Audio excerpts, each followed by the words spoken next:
Hello বন্ধুরা, welcome back to my channel Sangeeta space. আশা করি সবাই ভালো আছেন। আজকে কলাই শাক ভাজা তৈরি করব।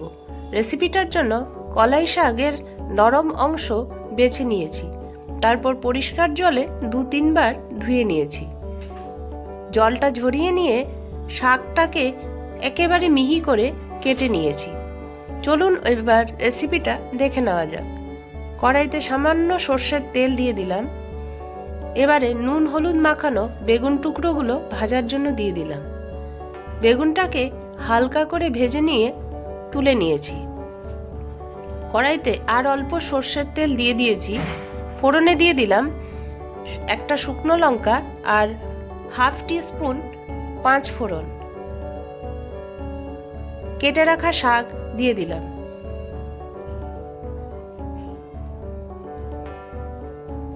চারটে চেরা কাঁচা লঙ্কা যোগ করলাম।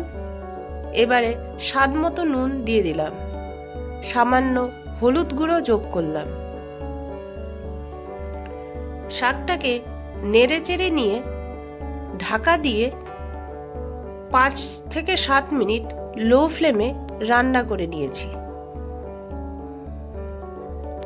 ঢাকা খোলার পর 1/2 টিস্পুন গ্রেট করা আদা যোগ করে দিলাম। এবারে আদাটা শাকের সাথে নেড়েচেড়ে আরও 1 থেকে 2 মিনিট ভেজে নিয়েছি।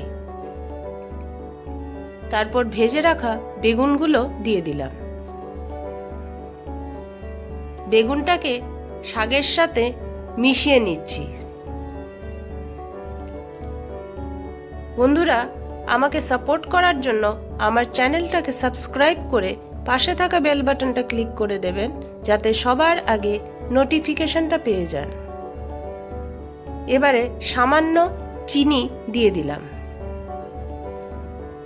চিনিটাকে শাকের সাথে নেড়েচেড়ে খুব ভালো করে মিশিয়ে নিয়ে অনবরত নেড়েচেড়ে আরও 1 থেকে 2 মিনিট রান্না করে নিয়েছি।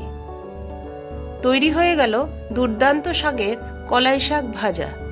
নিরামিষ দিনে এই শাক যদি ভাতের থালায় থাকে, ভাত নিমেষেই শেষ হয়ে যাবে। একবার ট্রাই করে দেখার অনুরোধ রইল। ভিডিওটা যদি ভালো লেগে থাকে লাইক শেয়ার করবেন। আজকে আসি, সবাই সুস্থ থাকবেন, সাবধানে থাকবেন। টাটা।